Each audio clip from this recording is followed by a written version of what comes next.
What is up, 7.3 fans? Welcome back to the 7.3 Garage. My name is Brandon. As always, check out the latest videos so you're up to date as to what is happening today. In this video, we have a pretty cool truck over at the house today. We're gonna be doing a little bit of work on. My friend Lee came down from a town about 25 minutes south of me, so has a little issue, but I'm gonna show you guys the truck and we're gonna talk to him and tell you what we got going on today for the video.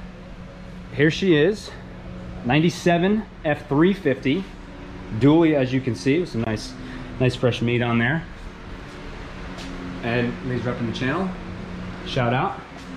But here she is, 97 F350, four-wheel drive dually. This truck's pretty cool.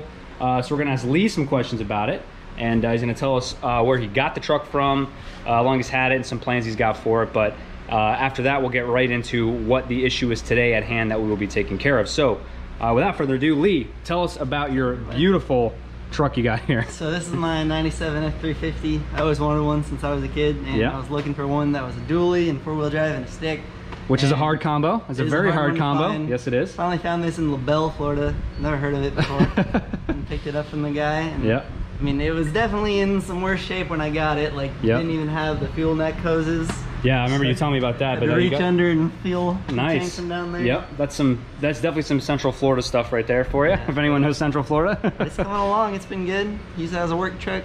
Keep my tools in here. Yeah, I love this. The bed cover's awesome, and this is pretty cool. I didn't even know they made these, but anyone has an OBS, they make a locking handle for the tailgate if you have a bed cover, which is nice. So as everybody knows, these didn't come, unless someone knows something I don't, but pretty sure these didn't come with a locking handle on the back, but that's not that I know of. But yeah, it's definitely nice. Keep your stuff nice and safe in there. But yeah, like you said, the truck is a ZF5. It's a four-wheel drive truck too, and a dually. It did have a flatbed on it when he first got it, which is pretty cool too. But I do dig the dually fenders on these trucks. I like the squareness of them. But single bench seats, got the tow mirrors on it, and it is a ZF5, which is pretty awesome. I've never personally been in a ZF5 transmission or truck with a ZF5 transmission is what I'm trying to say, but pretty cool truck. What year is this bumper? Is this off of a new 6.7? I think so. I think it's from like an 05 era actually. Okay. So I think it's from a 6.0. Like a 6 liter? Okay, cool. That was there when he got it. So. Cool. Yeah, he had that on there, but overall pretty unique truck. And I actually have an old manual, or not manual, a brochure from a Ford dealership when these trucks were actually on the lots. So we're actually going to try and take a look at that today and see if we can figure out, because he has kind of a suspicion that the truck used to be a single rear wheel for a couple different reasons. So we're going to look at in the pamphlet and see if this combination is something that you could order for this year truck and for the whole make model deal. So let's show you guys what we have going on today under the hood. So Lee's had an issue with his truck leaking from the high pressure oil lines. We're not entirely sure if it's the line itself or if it's the O-rings that are in the cylinder head or on the high pressure oil pump. And it has a new high pressure oil pump. It's from CNC Diesel Fab. Yeah, CNC Diesel Fab. So he's had that pump on there. It's been running great for him. But as you can see, the parts here we have today are from Crude Diesel Performance. Does he have a website, or is he on Facebook? eBay. Okay. He's on eBay. Okay. Yeah, I've messed with Lee's truck before, and he has his fuel system on there, and it's a nice little fuel system. All the fittings and all the hoses are done very well. So we'll see how these go on today. But he has the passenger side, the driver's side high pressure oil line, as well as a crossover as well. So all the fittings look pretty good. The O-rings look really nice. We actually have a fan on the truck right now because, as anybody else knows, working on a hot engine of any sort is not fun.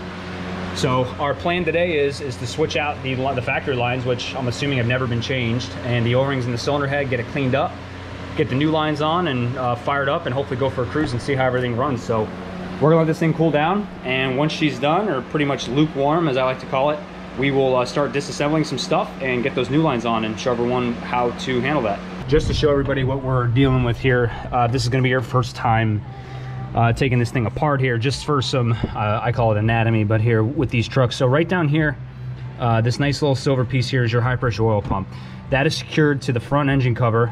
It has two bolts, I believe they're 10 millimeter, and they secure it in there. There's also a seal on there as well. So when these things will leak, especially if it's an original pump, you can have leaks around the seal itself that seals the pump to the front cover, and you can also have leaks at the fittings and at the cylinder heads here. So here's how well everybody could see that, but this right here where I'm kind of pointing with a flashlight, that is a plug. That's a 5/8 plug, and it's on the cylinder head. I believe there's 4 on each side. Yeah, I believe there is 4. So those can start to leak, especially if they have the high pressure oil lines. Like this one, for example, this is the one we're gonna be taking off here. This is our passenger, and then our driver is over here on this side as well. I hope everybody can see that. So you can have leaks here, and they can be kind of hard to pinpoint, because sometimes when they start to leak, they can actually run back on, like towards the back of the engine. You may have a little bit of oil accumulation in the valley, but it will run down the back, and you may think you have a rear main seal leak and could mimic stuff like that. So before we get started real quick, we're gonna be getting the glow plug regulator, or relay, excuse me, off here, the bracket that holds it to the cylinder head so we can access the lines. And we're gonna have to move some of these wires around. They're all pretty loose, just to make access to a lot of these things here. So we're gonna get jump started on that, and we'll check back in a second. All right, guys, so we took a quick break here. Me and Lee were talking about some things, so I wanted to just point a few things out, just for ease of installment, if you will, as you guys are going through this. So when you're messing with fittings and be it oil, fuel, whatever, you guys can see here you have a fitting here that has its own size, and then another one over here.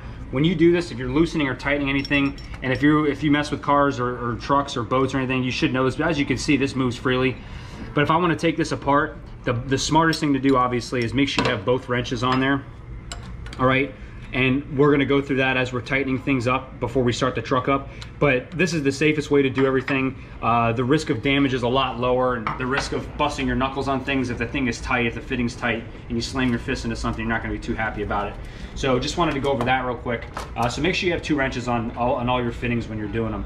The other thing I wanted to show you here, 2 more things actually. Number 1 being, if you guys can get your hands on a set of stubby wrenches, standard or metric, these will help you a lot for hard to reach places.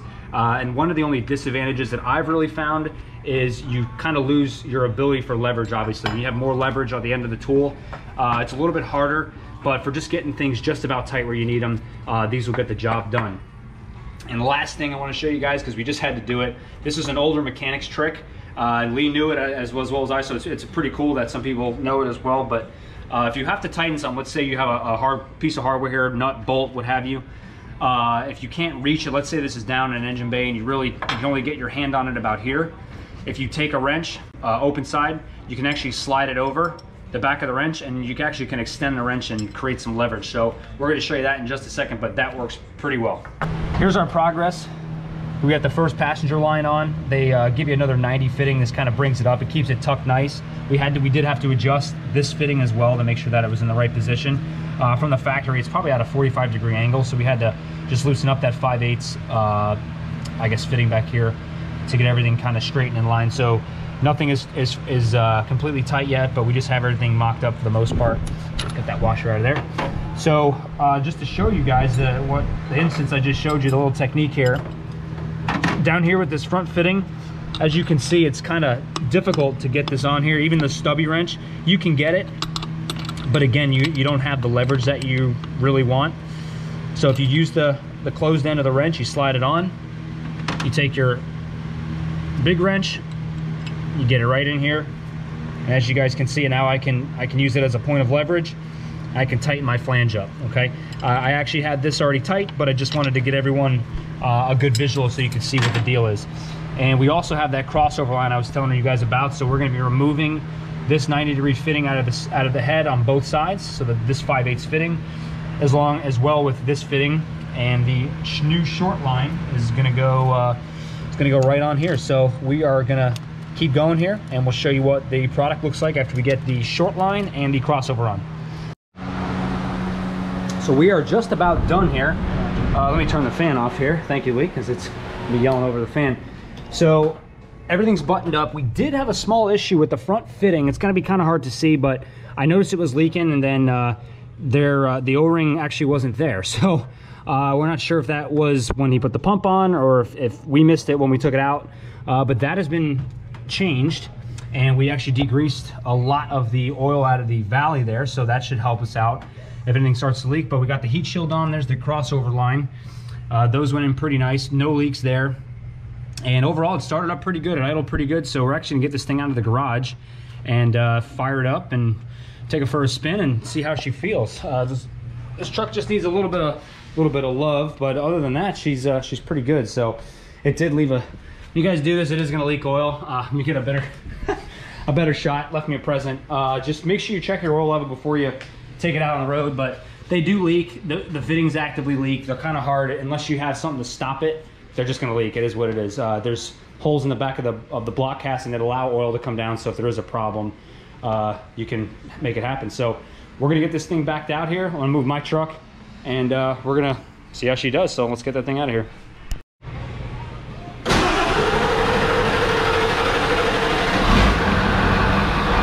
So it may take it a second to fire up, just because if there's air in the oil system, if you have it open. Pretty cool truck though, overall, man. Really cool truck. Kind of action.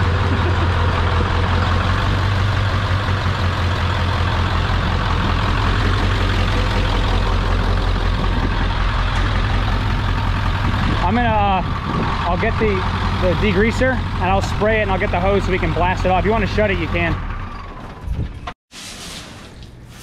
So I try to stress to people that it's really important to make sure, especially when you're trying to diagnose a leak, that you don't have oil and fuel and anything, especially in the valley, because these trucks, for some reason, I've found that everything tends to go right into the engine valley. That's just where everything kind of forms. Gravity pulls it right in there, and it kind of hangs out there. So it's very difficult to diagnose where you have a leak coming from without having everything cleaned up. It definitely makes it easier to have a second person, so you can have someone start the truck. They can sit there with a flashlight, or if you want to do it by yourself, and just get up there and really watch and see where those leaks are coming from. And before you do that, is like I was just talking about, it's very important to use a good type of degreaser. Purple Power H7, simple green, water, just basic stuff. Clean it up really good, start it up, let it run so you can see where it's coming from. That will really help you diagnose where your leaks are. So Lee just got done hosing the truck off. We got the whole underneath side done, and we're gonna get that hood down, fired up, and we're gonna take it around the block and go for a ride in a little ZF573.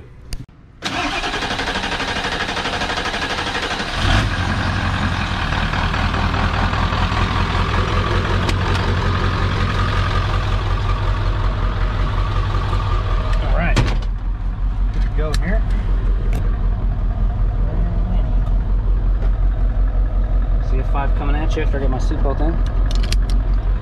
Okay. Where again? You can go that way if you want. That's fine.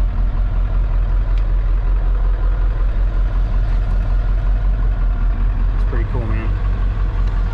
He's hanging out, getting a little sun action in the garage.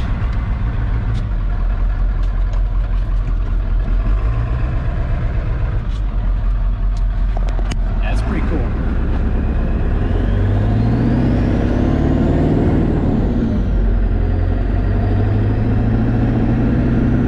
So we noticed when we were in onto the hood, it had one of the injector plugs was kind of shorted out. So we just actually ordered one from Riff Raff, so he's going to have that this week to fix up. So that should add a little bit of performance to it. But it does run pretty smooth with the new lines and the new crossover. So.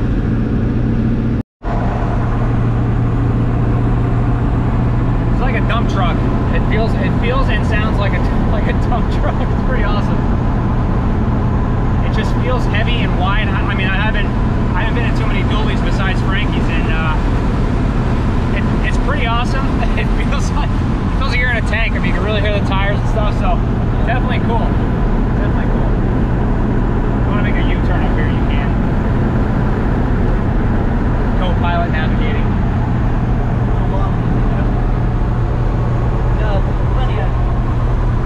Plenty of play. You know, my steering wheel does the same thing. It stops pretty good.